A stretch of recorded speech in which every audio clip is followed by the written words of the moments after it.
सीधा सीधा लोगों महाराष्ट्र की जनता के साथ में उद्धव ठाकरे आपने नाइंसाफी की, ये माता के ऊपर नाइंसाफी की, हनीफ के माँ के साथ में नाइंसाफी कर रहे बार बार। तो ये लज्जा शर्म की बात आती है और ऐसा होना नहीं चाहिए।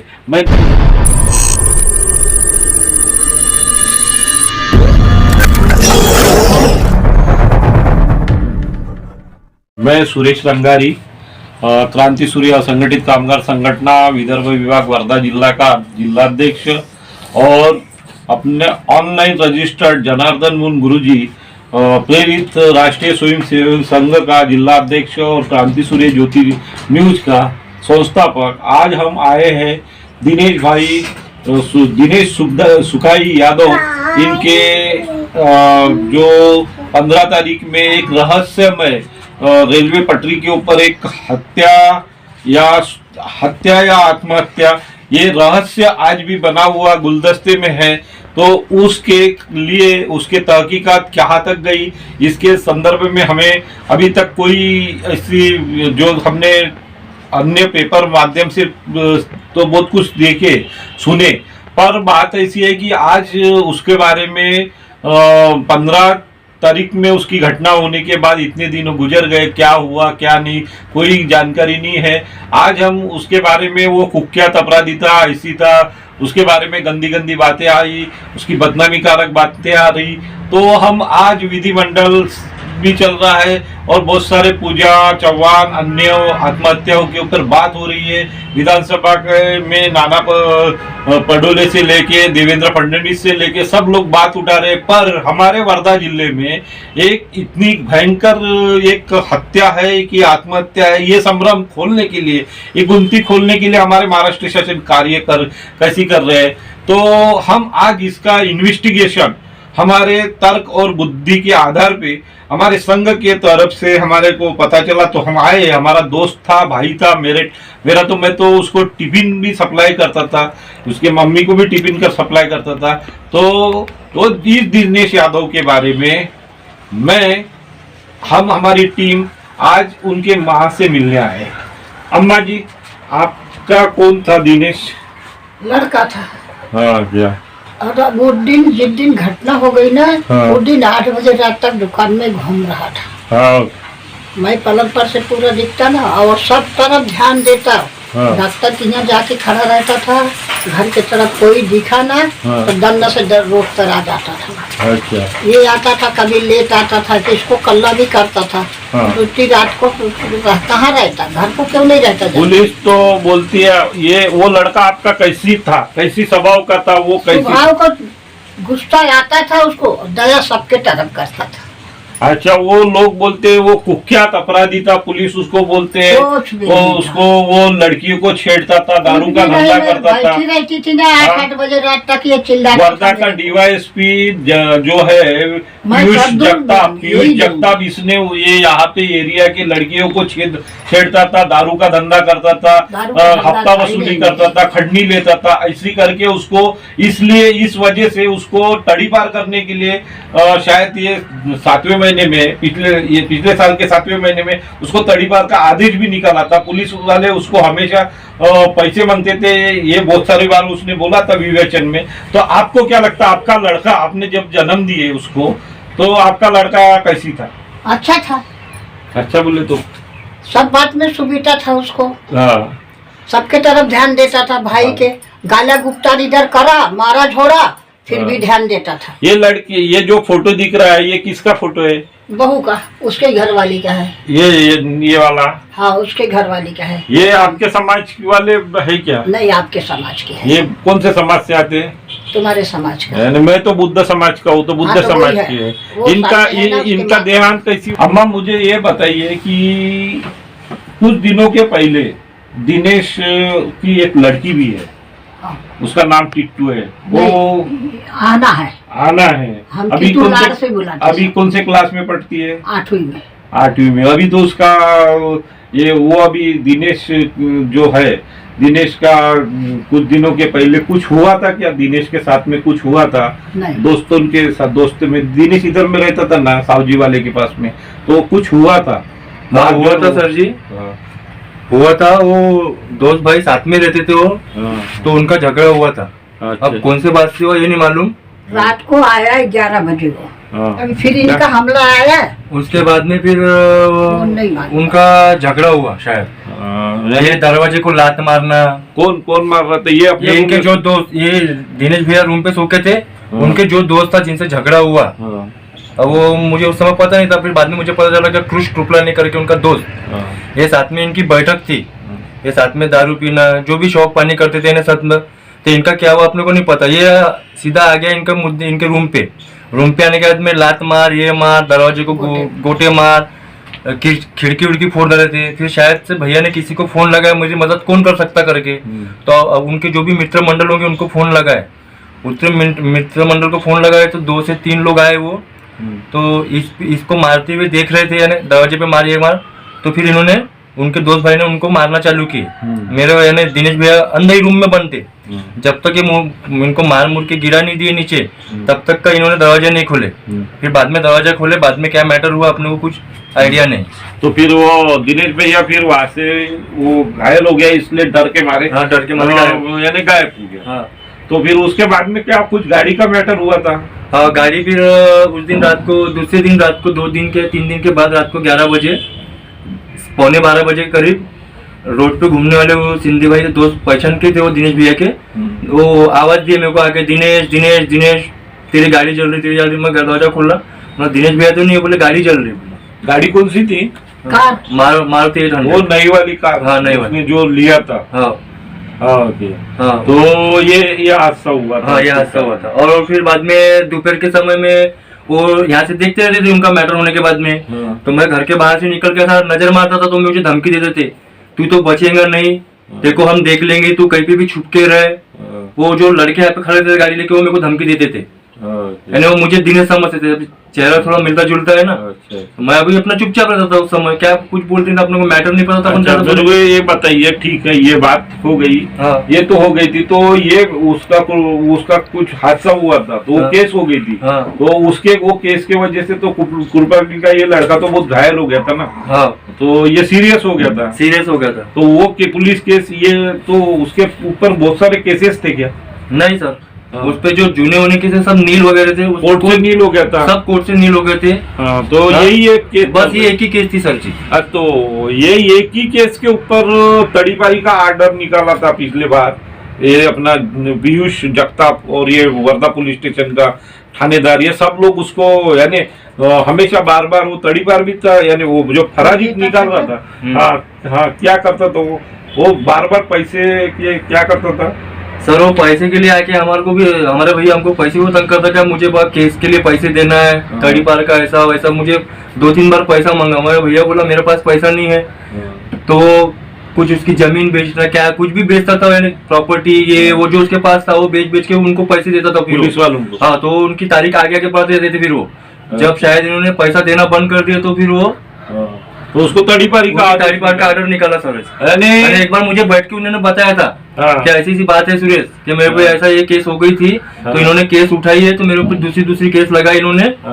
और देखो तुम भैया ये केस तो आपके ऊपर थी नहीं, बोला। उन्होंने मुझे बताया ये ऐसा है, तो भैया ये केस तो आप पे थी नहीं ना, यहाँ पे तो लड़की छेड़ने मतलब कोई यहाँ पे आप ही तो दौड़ भाग करते, बोला कुछ एक्सीडेंट हुआ, किसी का कुछ हुआ, सब मदद करने अपन ही जाते थे, बोला रोड पे अपन ये काम करेंगे, बोला आप तो ये काम कर ही नहीं सकते, बोला भले आपकी कोई कुछ भी हो, आप बड़े हमसे। अच्छा, मुझे ये बताइए कि उस दिन दिनेश का 15 तारीख में जो दिनेश की जो भी बात है, तो क्या हुआ था 15 तारीख में? आपको कैसी खबर लगी, आपको जानकारी कैसी मिली, क्या हुआ? सर मुझे रात को 10:15 बजे फोन आया। किसका फोन? मुझे नहीं, मैं फोन घर को रख के गया था। मैं गया था काम पे दूध निकालने। मैं सुबह शाम को 7:30 बजे काम पे चले गया, तो करीब मैं 10:15 बजे वहां से निकला पैदल, आते आते तो मैं रोड पे ही था, तो मेरी घर में मिसेज थी, वो उनको फोन आया, वो बोले कोई पाटिल है, बोले भैया, पहले तो आवाज दिया उन्होंने, दिनेश भैया ने आत्महत्या कर ली करके, ऐसा करके बोला उन्होंने। रोते रोते आए, फिर मेरे को बोले कोई पाटिल है, बोले बात कर रहा, बोले। मैं बात करने लगा तो मुझे क्या लगा अज्जू पाटिल होगा कोई है, उनका साला वगैरह, मतलब क्या हो गया। तो मुझे बोले सुरेश, बोले मैं अतुल पाटिल बोल रहा, बोले तू एक काम कर, बोले पुल बन रहा, बोले उसके थोड़ा आगे आ जा, बोले। बोला आगे बोले तो कहाँ पे आओ, बोला भाव बोला। तो फिर उसको याद आया कि मैं वहाँ खेत करता था रवि ढाले का, 1 साल खेत किया था। तो बोले तू जो खेत किया था बोले वो खेत के पास पुलिया है बोले, वहाँ पे तू आ जा बोले। तो फिर मैं यहाँ से बस वैसे दौड़ते दौड़ते मेरे भतीजे के घर गया, गोपाल के घर को। गोपाल घर को था नहीं, किशन यादव था, यानी मेरा भतीजा बीच वाला। उसको मैंने बोला चल करके, तो ठीक है बोले काका चलता बोले। वो मैं और एक लड़का था, भगवान का लड़का करके, वो बापू में लोखंडे।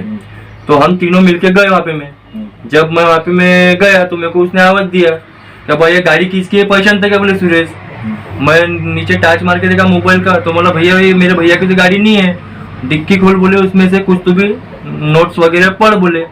मैंने डिक्की खोला, फिर नोट्स पढ़ा तो उसमें लिखा था एप्लीकेशन। गाड़ी तुम्हारे भैया की थी क्या? नहीं, वो मेरे भाभी की थी, शादी किए थे ना वो भाभी की थी गाड़ी। अच्छा हाँ। तो शादी कब किए थे उन्होंने? शादी का सर मुझे ऐसे कुछ आइडिया नहीं थी। मेरी मिसेस उनके लड़की के बर्थडे में आई थी 21 तारीख को जनवरी को, तब मुझे पता लगा कि अब उन्होंने शादी किया कर। ये अभी 15 दिन में, ये 21 जनवरी को। अच्छा अच्छा। हाँ, 3 हफ्ते पहले की बात। फिर वो गाड़ी उनकी थी? हाँ, वो गाड़ी लेडीज की थी। लेडीज की थी। और तुम्हारे भाई की गाड़ी नहीं थी? मेरे भाई की गाड़ी नहीं वो थी। कत्ता कलर की गाड़ी थी, दिनेश भाऊ के पास में कत्ता कलर गाड़ी थी, ब्लैक में। हाँ। वो वाली नहीं थी? नहीं। ये कौन से कलर की गाड़ी थी? व्हाइट कलर की थी। ये व्हाइट कलर की गाड़ी हाँ। थी।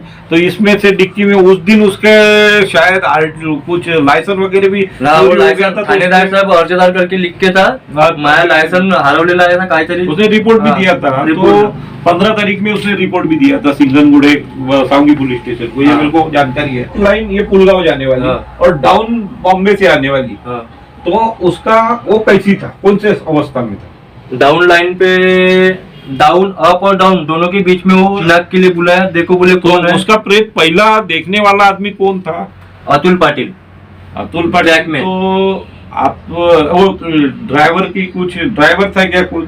नहीं, वो जो इधर से ट्रेन गुजरी बोलते। हाँ। तो ड्राइवर ने देखा, पहले उनने देखा और फोन किया के बाद डाउन लाइन पे एक आदमी गिरा, ये एक्सीडेंट होके ये प्रेत पड़ा है करके। प्रेत पड़ा है।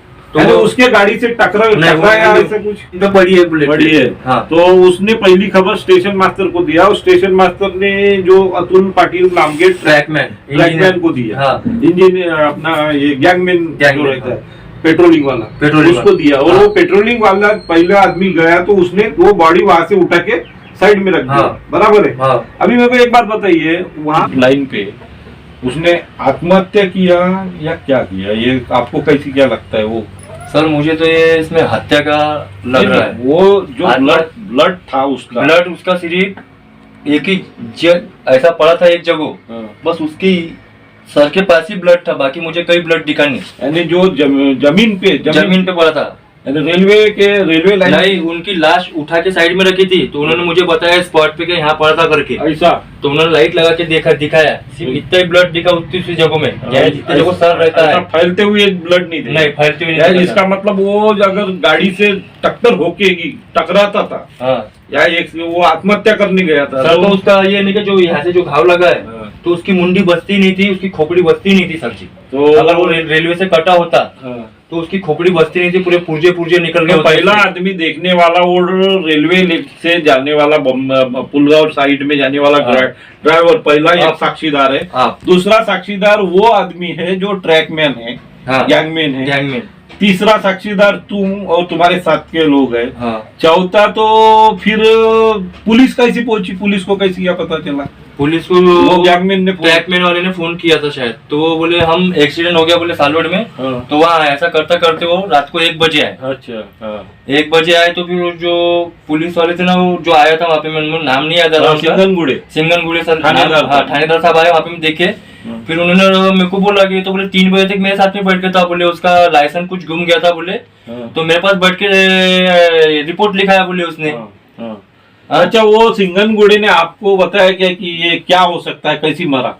सर उन्होंने सीधा मुझे ये बोला, क्या बोले, ये रेलवे एक्सीडेंट है करके। अच्छा, डायरेक्ट बोल दिया? हाँ, नहीं, उसने मुझे लाश उठाया, बताया ऐसा, पलटा के उठा के इधर बताया, कहीं मार नहीं था सर जी उसको, सिर्फ उसको यहाँ पे में इतना ही मारा था, घसा हुआ, और पैर में गिट्टी ऐसा घसा हुआ, इतना यहाँ था और यहाँ पे घसा हुआ था, बस ये 3 जगह राइट साइड में मारा हुआ था कि कोई रॉड वार्ड से मारा हुआ?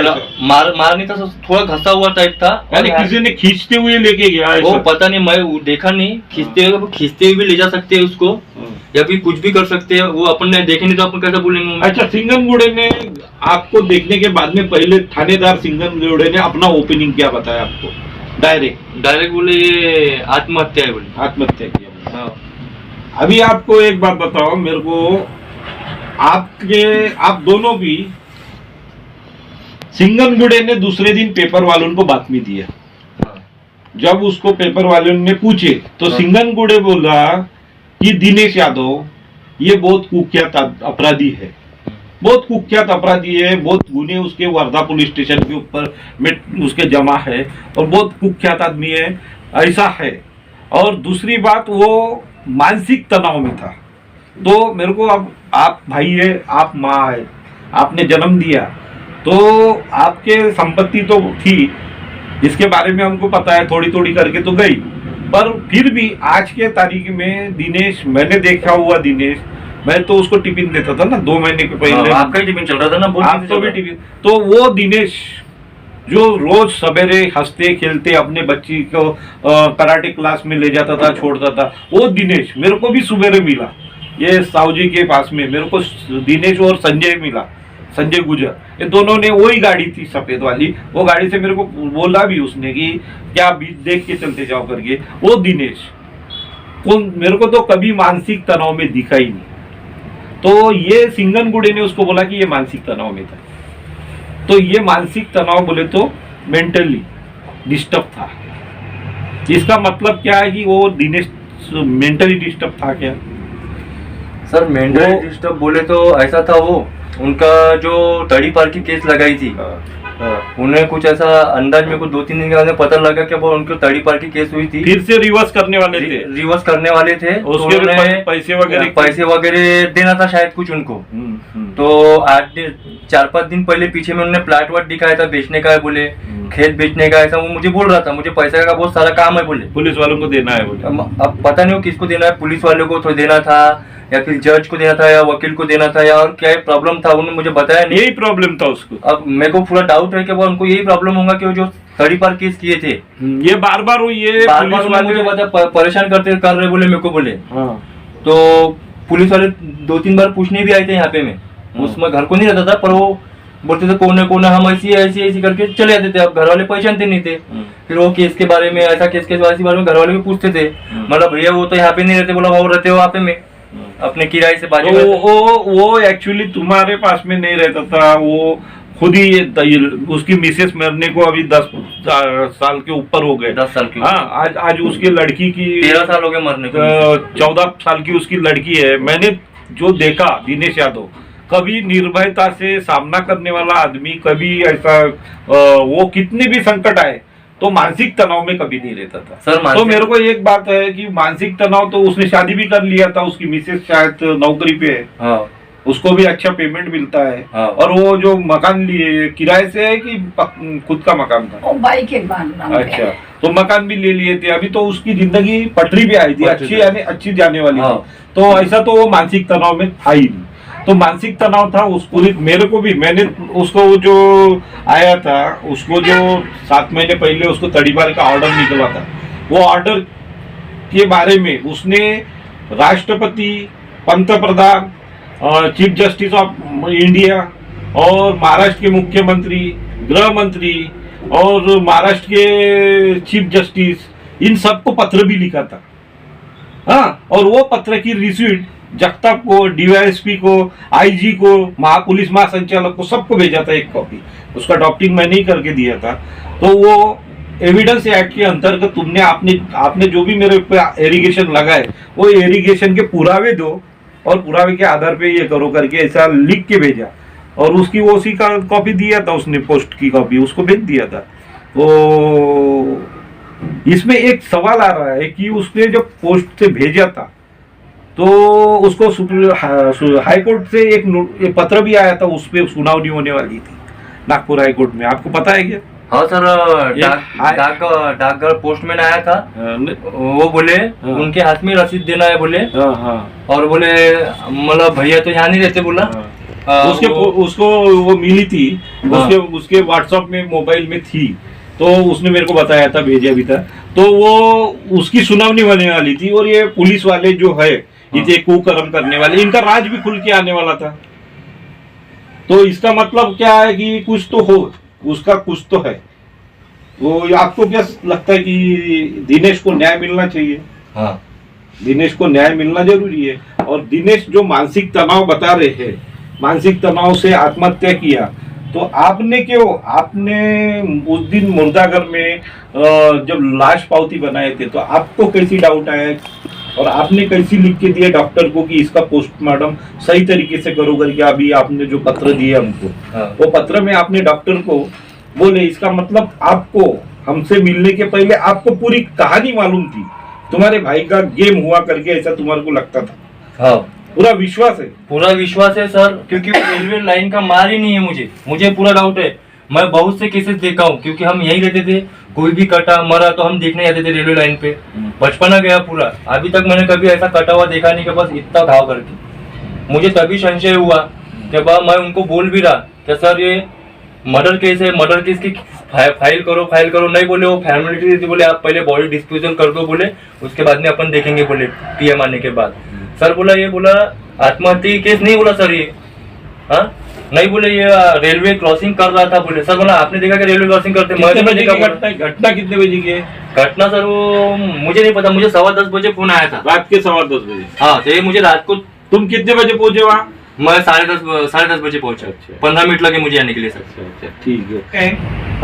सुरेश रंगारी ऑनलाइन रजिस्टर्ड, ये महाराष्ट्र गवर्नमेंट का अभी विधिमंडल समाचार विधानसभा चल रहा है, उसमें देख रहा हूँ पूजा चौहान पे बात आ रही है, कोई महिला का शोषण हुआ उस पे बात हो रही है, देवेंद्र फडणवीस, मुंगेटीवार, ये सब लोग बात रख रहे हैं, और संजय राठौर को ऐसी करो, ये बात आ रही है। पर हमारे वर्धा जिले में बार बार ऐसा हो रहा है। एक हनीफ हत्याकांड 22/5/2020 में हुआ है, उसके ऊपर अभी तक पिछले बार के विधानसभा में ये महाराष्ट्र सरकार ने बात नहीं रखी, अनिल देशमुख ने कुछ उस पर बताया नहीं।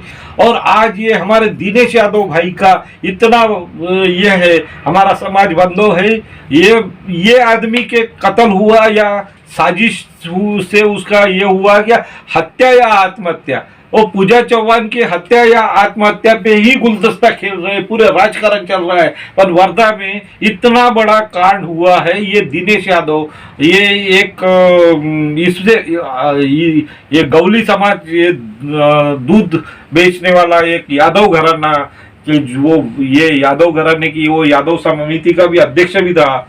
ऐसी ये आदमी, ये आदमी की इतनी कुकर्म से हत्या या आत्महत्या, एक संभ्रम, ये रहस्य, पर इसके पीछे का रीजन भी हमने दे दिया है। तो ये वीडियो कम से कम हमारे महाराष्ट्र के जनता ने देख के, और कोई भी आदमी कैसा भी हो, हमारे वर्धा की पुलिस, वो चोर था, बदमाश था, ये था, वो था, ये हनीफ के बारे में भी सिंगनगुड़े बोला। अरे भाई वो मर गया, उसकी डेड बॉडी के आधार के ऊपर पंचनामा, घटना स्थल पंचनामा, पुरावा, एविडेंस के बेस पे बात रखना चाहिए। ये पहले ही निदान लगा देते हत्या आत्महत्या है, पहले वो गुंडा था, उसका हर्ष ऐसा ही होने वाला था। इनको तो पूर्वानुमान ही है, हमारे पुलिस पहले ही पूर्वानुमान लगाते हैं कि ये इसने इसको मारा। अरे भाई कभी कोई पुलिस वाले ने किसका आपस में बचपने से लेके अब अभी झगड़ा तो हुआ ही होगा, हाँ, भाई से झगड़ा होता, भाई ने कनपट में मारा, तो क्या ऐसा नहीं है कि ये देश में देखो निसर्ग नियम है, आदमी का स्वभाव है। किसी ने अपने को, महात्मा गांधी ने जरूर बोला कि एक गाल पे मारा तो दूसरा गाल सामने करो, पर डॉक्टर अंबेडकर ने बोला नहीं, हमको वो सीक्वेंस दिया कि नहीं, किसी ने हमारे पे अन्याय किया ना, तो अन्याय करने वाले से अन्याय सहने वाला ज्यादा ये है। तो क्या इसका मतलब ये है क्या कि कुख्यात आदमी किसी के हाथ से कुछ हादसे हो गए तो उसको इंसाफ नहीं मिलेगा? ये देश का कानून, ये देश का संविधान एक वेश्या को भी न्याय देता है, एक गुंडे को भी न्याय देता है और एक कॉमन आदमी को भी न्याय देता है। ये देश का संविधान इतना जबरदस्त है कि ये कानून के सामने और न्याय व्यवस्था के सामने, संविधान के सामने अमीर गरीब गुंड सब लोग समान है। ये क्या बोलने की बात है अनिल देशमुख जी, देवेंद्र फडणवीस जी और नाना पटोले जो विधानसभा छोड़ के कांग्रेस को बढ़ाने के लिए आगे बढ़े। अभी बढ़ाओ ना ये विषय, दिनेश यादव को बढ़ाओ ना हमारे नाना भाई। आप बड़ी बड़ी बातें करने से कुछ नहीं होता। या हत्या हो रहे और हमारे मुख्यमंत्री विदर्भ नहीं देंगे, विदर्भ मत दो, पर विदर्भ संभाल के तो बताओ। विदर्भ की रचनात्मक और पुलिस फोर्स से लेके यहाँ पे होने वाले अन्याय अत्याचार और महिला अत्याचार, पूजा चौहान को भी न्याय मिलना चाहिए, दिनेश यादव को भी न्याय मिलना चाहिए, हनीफ हत्याकांड को भी न्याय मिलना चाहिए। आज हनीफ हत्याकांड के लेके वो देवेंद्र फडणवीस को लेके 2 लाख के केस के लिए और ये दत्ता मेघे की यूनिवर्सिटी के लिए कोर्ट में गया, तो कोर्ट में क्या हासिल हुआ, कोर्ट के जज ने क्या किया, क्रिमिनल कॉन्स्पिरेसी थी। तो विधि न्याय मंत्रालय के लिए मुख्यमंत्री साहब अपने हाथ में रखे हैं। तुम्हारे जजेस क्या काम कर रहे, तुम्हारे सरकारी वकील क्या काम कर रहे, तुम्हारे कोर्ट के कर्मचारी कैसी काम कर रहे, विधि न्याय मंत्रालय आपके अंडर में आता है ना। और तुम्हारा जगताप, यही जगताप एट्रोसिटी 11/12/2014 में हुई जो एट्रोसिटी है, वो एट्रोसिटी खत्म करने के लिए हाईकोर्ट में तो कुछ कर नहीं सका, 2 शपथ पत्र दिया और हाईकोर्ट को बताया कि एट्रोसिटी ऐसा है, उसमें कुछ भी, तो हाईकोर्ट में तो खारिज नहीं कर सका। आज वर्धा में उसने अभी 22/2 को एप्लीकेशन दिया कि एट्रोसिटी केस वो 11/12/2014 की एट्रोसिटी की केस एनसी में कन्वर्ट करना, क्योंकि नोटरी में कोई ऐसा संगीन अफेयर दिखाई नहीं पड़ रहा, इसलिए इसका ये करने को। तो वो हाई कोर्ट में केस चालू है, तो लोअर कोर्ट में यहाँ पे भी एक गवाही है। ये गवाही ने एडमिट कैसी किया, ये नेवाड़े मैडम ने अपने कोर्ट में कैसी घुसाया, उसके आधार पे पीछे से मेरे केस को खत्म करने के लिए पीछे से जवाब मंगवा लिया और ये 3 तारीख में मेरे को मेरी एप्लीकेशन खारिज किया करके बता दिया, वो भी कोर्ट के बाबू के हाथ से बाहर से बता दिया। तो ये इतनी क्रिमिनल कॉन्फ्रेंस, और मैं बोला था, मैंने लिख के दिया था ऑडियो वीडियो कॉन्फ्रेंस में पूरा प्रोसीडिंग चलाइए, आम आदमी को खड़े रह के अपनी बाजू रखने के लिए कोर्ट में ये दीजिए। वकील, एक भी वकील केस नहीं ले रहा है, तो क्या हम लोगों ने इंसाफ की गुजार नहीं लगाए? ये सब बातें हमारे नाना पटोले साहब और गृह मंत्री और सब लोगों के वेबसाइट पे हम हमारी न्यूज डालते हैं, क्रांति सूर्य ज्योति न्यूज। क्या ये हम जो कर रहे हैं ये क्या गलत है? बोल दो ये राष्ट्रद्रोह कर रहे हैं सुरेश रंगारी और क्रांति सूर्य ज्योति और ये जो अपने जनार्दन मुन आरएसएस राष्ट्रीय स्वयं संघ, ये पूरे के पूरे लोग इतने दिनों से 2017 से हम लोग राष्ट्रद्रोह का काम कर रहे हैं। हमको एक सर्टिफिकेट दे दो। अगर आपके जो बंच ऑफ थॉट नीति में यार ऐसे ही लिखा है तो हमको दे दो ना। हम तो ओपन चैलेंज में बोलते हैं और अभी ये वीडियो के माध्यम से ओपन चैलेंज बताते हैं कि ये जो हत्याएं हो रही है इसमें अनिल देशमुख साहब आप जवाबदारी है। वर्धा में आके क्या इधर उधर की बातें करके और कोरोना पेशेंट ये वो का ड्रामा चला के ये सब बंद कर दीजिए, वास्तव में काम कीजिए। अगर नहीं होती है सरकार चलाना तो बराबर बोल रहे हो मुंगेटीवार, राष्ट्रपति शासन लगाना चाहिए। यही अपनी अपन मीठी मीठी बातों से सरकार नहीं चलती, सरकार चलती है काम से। और महाराष्ट्र में सिर्फ मुंबई, मराठवाड़ा, कोकण यही नहीं है, तो विदर्भ एक राज्य है। विदर्भ में वर्धा जिला है, वर्धा जिला में महात्मा गांधी आए थे। महात्मा गांधी के विचार कितने चलते हैं और वही महात्मा गांधी के इसमें दारूबंदी रह के कितनी खुलेआम सड़ेआम ये पुलिस वाले हफ्ते लेके दारू के धंधे चला रहे हैं। और जो आदमी ने कभी दारू का धंधा ही नहीं किया, इनके घर में दूध का धंधा था, खेती का धंधा था, बाप दादा से चलता आया, उस दिनेश यादव को दारू का धंधा करने का, महिला रंडीबाजी का कोटा चलाने का, ये सब तथ्य लिखा के उसको तड़ीपार करने की साजिश रचा था। तो इसके पीछे में मुख्यमंत्री साहब और पूरा मंत्रिमंडल, विधानसभा आज चालू है, इन्होंने तुरंत संज्ञान लेना चाहिए। यही ये चैनल के माध्यम से पहली न्यूज हम दे रहे हैं। आने वाले समय में और भी ओपन चैलेंज में हम न्यूज देंगे। यही हम हमारे संघ के तरफ से दिनेश भाई यादव और उनकी माँ को और उसके लड़की को खास करके इंसाफ, अगर ये पुलिस वालों के दोषी से मानसिक तनाव से अगर वो मरा है तो उसके लड़की को सीधी सीधी महाराष्ट्र गवर्नमेंट ने नौकरी देना चाहिए। ये हमारी मांग है, क्योंकि वो दिनेश यादव जरूर हिंदू था, पर वो लड़की की माँ हमारी बुद्धिस्ट समाज से आती है, हमारे दलित समाज से आती है और उनके अफेयर से वो लड़की का जन्म हुआ है। वो लड़की को ना आज बाप है ना माँ है, वो लड़की अनाथ हो गई है। वो लड़की को इंसाफ देना और एट्रोसिटी के नियम के अंतर्गत इन लोगों ने अगर इसमें तथ्य निकलता है और यही वास्तव में तड़ीपारी वाला नोट सीट एक सुसाइड नोट बन के अगर सामने आता है तो इन लोगों के ऊपर एट्रोसिटी के अंतर्गत गुने दाखिल करके इन लोगों को फौजदारी कार्रवाई करके इन लोगों को जेल में डालना चाहिए। ये नौकरी करने के लायक नहीं है, ये संविधान संभाल नहीं सकते, ये बंच ऑफ थॉट की नीति चला रहे हैं। ये नम्रता पूर्वक हम आपको हमारे चैनल से हम बता रहे हैं, नहीं तो हम रास्ते पे उतरेंगे और रास्ते पे उतर के हमारे तरीके से हम काम करेंगे। हम गांधी जी नहीं है। गांधी जी कहते कि किसी ने एक थप्पड़ मारा तो दूसरा गाल सामने करो। हमारे बाबा साहब बोलते नहीं, अन्याय के ऊपर बंड करके उठो और इंसाफ छीन के लो। इंसाफ मांगने से नहीं मिलेगा, हमको लगता है छीन के ही लेना पड़ेगा। इसलिए कायदा सुव्यवस्था हाथ में लेने के लिए हमको लाचार बेबस और मजबूर मत कीजिए। महाराष्ट्र सरकार, उद्धव ठाकरे साहब, आपके ऊपर हमारा भरोसा है, ये भरोसा कायम रहेगा। इसकी हमको एक शाश्वती है। और इस अम्मा को, आपकी उम्र कितनी है अम्मा?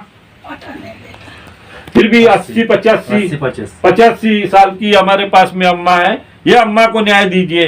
कोरोना का डर सबको है, कोरोना का डर है, पर अभी आप कोरोना बताते, ये 85 साल की उम्र की माँ को आप कोरोना की बोगस लसीकरण का ये टोच के हमारे अम्मा को मरवाएंगे, हमारे पिता को मरवाएंगे। आपको किसने हक दिया? ये नाटक क्या बंद कीजिए और हमारे को सीधा सीधा संविधान से इंसाफ देना चालू कीजिए। ये हमारे चैनल के माध्यम से और थेट हम आपके इस पे भेज रहे हैं, आपके ईमेल पे भेज रहे हैं ये न्यूज।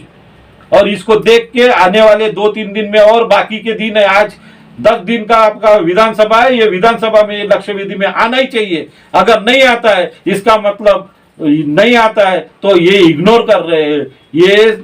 ये लोगों को की दिशाभूल, ठकौनुक, फसौनुक, धोखाधड़ी का और ये राजनीति का सत्ताधारी और विरोधी दोनों ने एक मिली भगत से नवरा बायको का खेल चला रहे, ड्रामा चला रहे। ये सीधी सीधी बात समाज के सामने आ जाएंगी। अगर ये न्यूज पे कुछ भी बातचीत या विधि में लक्ष्य विधि नहीं हुआ तो ये सीधा सीधा लोगों, महाराष्ट्र की जनता के साथ में उद्धव ठाकरे आपने नाइंसाफी की। ये माता के ऊपर नाइंसाफी की, हनीफ के माँ के साथ में नाइंसाफी कर रहे बार बार। तो ये लज्जा शर्म की बात आती है और ऐसा होना नहीं चाहिए। मैं नम्रता से आपको विनती कर रहा हूँ, क्योंकि हमको विश्वास है आप अच्छे मुख्यमंत्री बन के दिखाएंगे और आज तक तो दिखे। इसलिए धन्यवाद।